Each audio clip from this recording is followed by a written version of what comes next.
Hello, my name is Meerah. I'm a lore keeper in one of Yogg-Sothoth's libraries, and today I'm going to tell you the story of Gyfin Rhasia.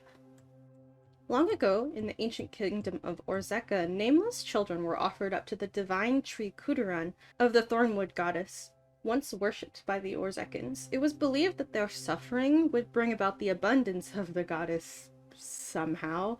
Hexamoa kept the children quiet by gifting them the ability to craft toy soldiers from bronze and brass, and then had them sing songs about the toys.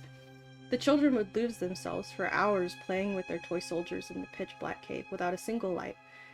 And yet one being would come to hear this song that resonated through the deep and lonely abyss of oblivion.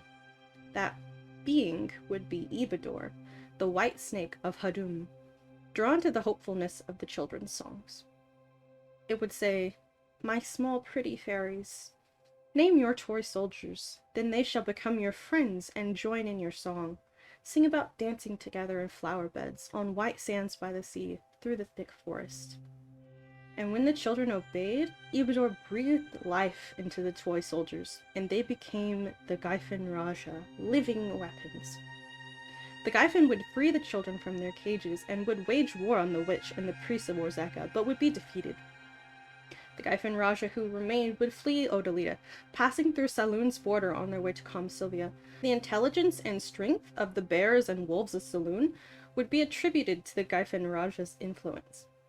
They fled to Kamasylvia, down into the depths of the earth, where eventually the nature spirit Okiara, after turning herself into a river, would discover them as she flowed out to the sea. The story goes a little bit like this. When Okiara flowed deeper and lower to the places where light cannot reach, she saw eyes glistening in the pitch-black darkness.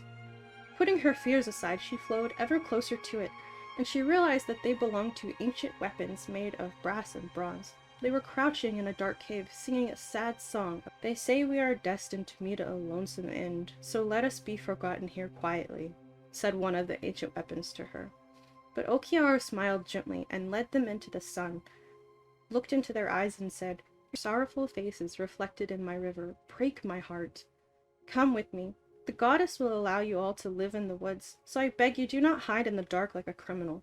Let me ask the Tooth Fairies to share their land with you, land where you can build a settlement and live together. I shall continue to flow deeper and lower until I have embraced the unfathomable pain and sadness of your people." The Gyfin Rhasia are a race of female ancient weapons led from their birthplace in Orzeka to Kamasylvia. They were once feared and renowned, but by their leader's will, who was named Gyfin Rhasia, they lost their memories of the past. The pact between the Gyfin and the Tooth Fairies was brought about by the nature spirit Okiara, and the Ganels continue to respect it, and the two races leave one another alone to this day. It's often misunderstood and believed that it's the Ganels that have a pact with the Gyfin, but it's actually the Tooth Fairies and the nature spirit Okiara. And that's the story of the Gyfin Rhasia. If you've seen my Nova video, you may remember me saying that I have a theory that there's a connection between Nova and Gyfin, and my theory is that the children in the legend of the Gyfin Rhasia are the same children in the story about Nova's origins. But it's just a theory. There's a few things that don't quite add up, and I could just be misinterpreting it entirely. But I do think it's kind of a cool idea. If you enjoyed this video, leave a like, and if you have any suggestions about future lore topics that you want me to cover, you can drop me a comment. I have lots of future videos in the works for BDO Lore, so if you don't want to miss those, you can hit that subscribe button.